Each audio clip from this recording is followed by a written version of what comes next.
We've gathered to announce a very exciting grant award from the National Cancer Institute, which is a part of the National Institutes of Health, and particularly within the Cancer Institute is a center to reduce cancer health disparities. And the intent of the program is to put talented, curious students from our West Baltimore community, students like the students who are here from Vivian T. Thomas and from Baltimore City Community College. We need to make more of you.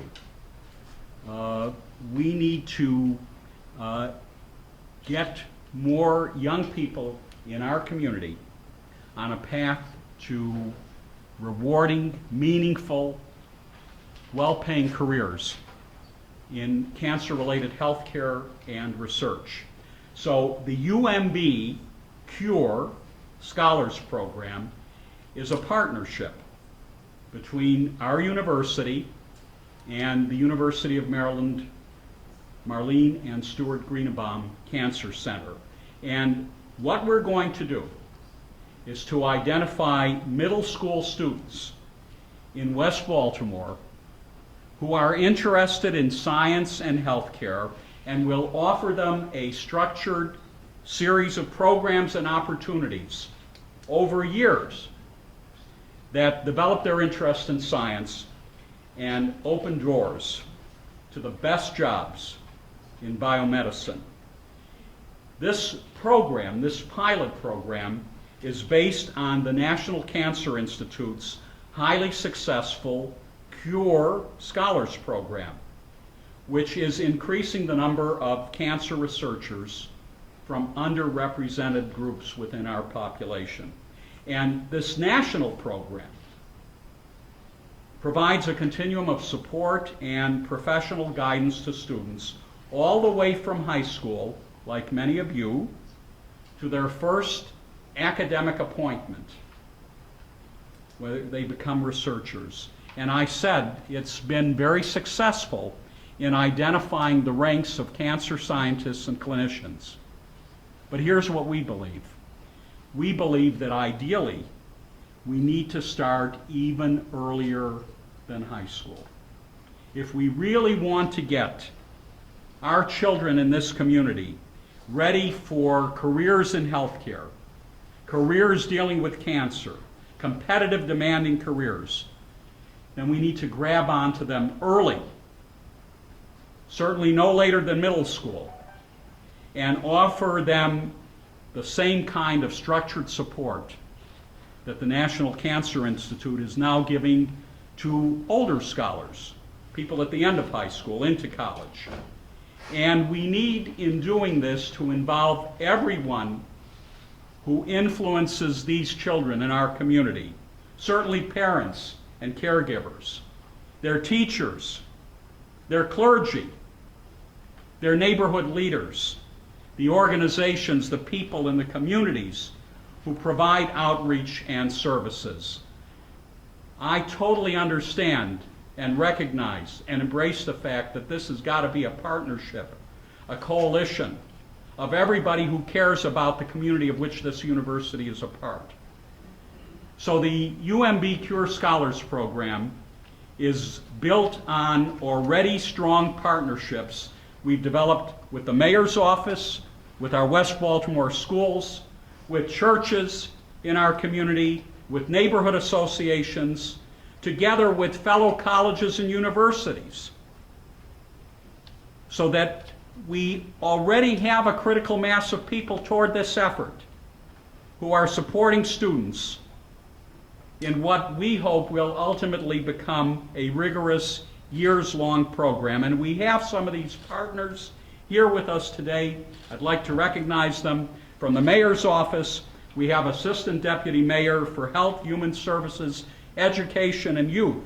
You have quite a responsibility, Mr. Vu Deng.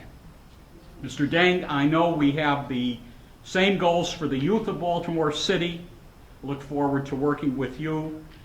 with my close colleague, and I'm proud to say that, Mayor Rawlings Blake, to open up all kinds of possibilities for the city children. From the Baltimore City Public Schools, we have Rudy Ruse, Executive Director of Secondary Education Services, Michael Thomas, Director of Learning to Work. Gentlemen, we look forward to partnering with you, and I need to tell you all that I actually met just yesterday with Baltimore City Schools Chief Executive Officer, Dr. Greg Thornton. Now, he's disappointed that he couldn't be with us today, but he wanted me to convey to all of you how excited he is about this program and how much he looks forward to enrolling our first class of UMB Cure Scholars. I appreciate Dr. Thornton. From Baltimore City Community College, we have Amrita Matabushi here with us today. And through her work with the college's Life Sciences Institute, which is headquartered right here upstairs in the biopark, we have Dr. Matabushi connecting college and high school students with real-world experiences in life sciences and biotechnology. And she's brought along a group of students from BCCC, and it's really wonderful to see all of you students. You're going to grow our talent within our Baltimore community. Let me talk about reducing cancer disparities. And let me be very direct and very frank. It's very important that we get students of color into science and healthcare. Not just because access to good paying jobs lifts up families and transforms communities, and it certainly does, but there's another reason a diverse health sciences workforce is so critical. Chronic diseases, including cancer, ravage communities like West Baltimore. You see, cancer diagnoses and deaths are higher in Baltimore than they are statewide.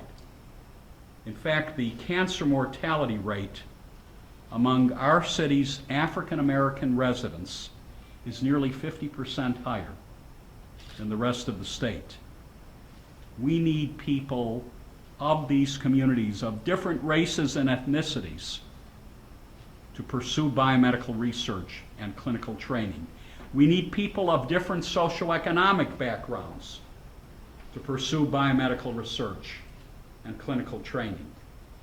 We need our population of health scientists and health professionals to better reflect the populations of people that are suffering from diseases like cancer, because this is how you reduce the significant disparities and inequities we have in this country and this city in terms of healthcare delivery and health outcomes.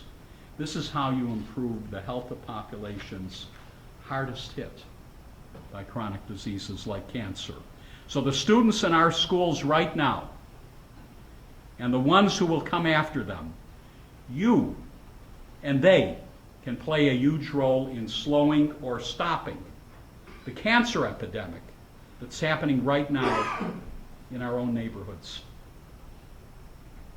These students can be the ones to say, I want to cure cancer, and then actually do it. Now, I hold out that hope, and I know you will hold out that hope. You've noticed some students here today. Some of them have garb that suggests healthcare professions, and we're delighted to have them. They've come here with Ms. Maya Davis, the work-based learning coordinator at Vivian T. Thomas Medical Arts Academy. James Peters, welcome, from Vivian T. Thomas, the Family and Community Engagement Liaison. Pleasure to work with you. Thank you for bringing your students here. For those of you who don't know, Vivian T. Thomas students have a rigorous academic program in health, math, and science, prepares them for careers in healthcare and research. You all sitting in these seats up front here, you're the future. You're the future of healthcare in Baltimore. And we want to get more students just like you into the pipeline and onto a path of high-demand jobs in biomedicine. And quite frankly, I'm selfish. I'd love to see some of you here on this campus eventually. I want you. I want to see how you'll change the landscape of cancer research and care and health. I want you to rewrite the field, redo the field. And I want you students to make our neighborhoods better for each and every one of us. Now, what's the program before I get out of your way? It's a $750,000 grant over 2 years from the National Cancer Institute. And in the first year, we're going to plan the components of the pilot program.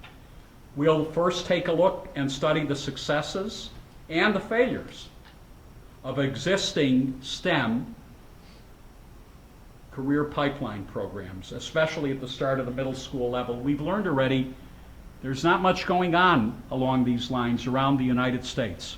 So we're going to do some trailblazing, but we want to make sure we learn what works and make sure we step out of the way of things that don't work. And we'll build strong relationships with the city schools, with partnerships we already have, Associated Black Charities, the Downtown Partnership, whose board I chair, our community churches, Maryland's outstanding historically black colleges and universities. We'll get into the neighborhood and we'll do town halls so we can understand from the students and their parents and community and faith leaders and neighborhood associations, so we shape the program together. And then in the second year, we'll launch. We'll identify the first cohort of Cure Scholars. We're not sure which schools will participate yet.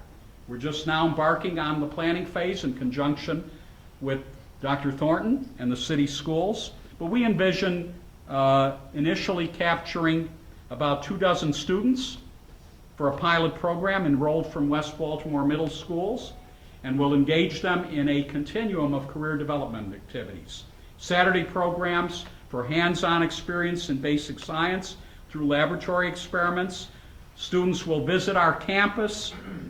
We'll make this their home to regularly learn about careers in healthcare and cancer research. We'll do evening events around cancer literacy so that the scholars can interact with researchers and grad students. We're going to have, Congressman, a STEM summer camp like we've been doing on the UMB campus to provide more intensive opportunities during the summer. And we'll fold in a lot of the programs that Brian's been leading in the local schools. Mentoring programs, campus visit and tours, science festivals, after-school programs focused on college and career programs, and high school biomedical internships mentored by our fine faculty here. And we'll work with the parents and the caregivers, especially Ms. Stein's focusing on this. Find out what they need. You can't just teach, you got to understand the totality of the environment around a student. We'll find out what they need in the way of better health care and social services and education and job training so that they can be successful and so that their children can have the best possible shot at success, which is what this is intended to do. And eventually, these scholars that we're going to develop themselves will mentor younger students, introduce them to the program, keep building, reaching back all the way to the earliest grades. So I thank the National Cancer Institute for seeing the tremendous potential of our program. I'm thrilled to have you all here, and you need to hear from two important people following me.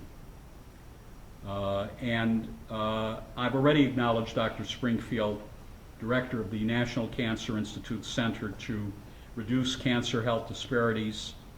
You know what she's done. She's responsible for strengthening the clinical research portfolio, focusing on fixing those cancer disparities. And she leads NCI's training efforts so that we have a next generation, so that we have a future of people that are going to focus on cancer health disparities. Dr. Springfield.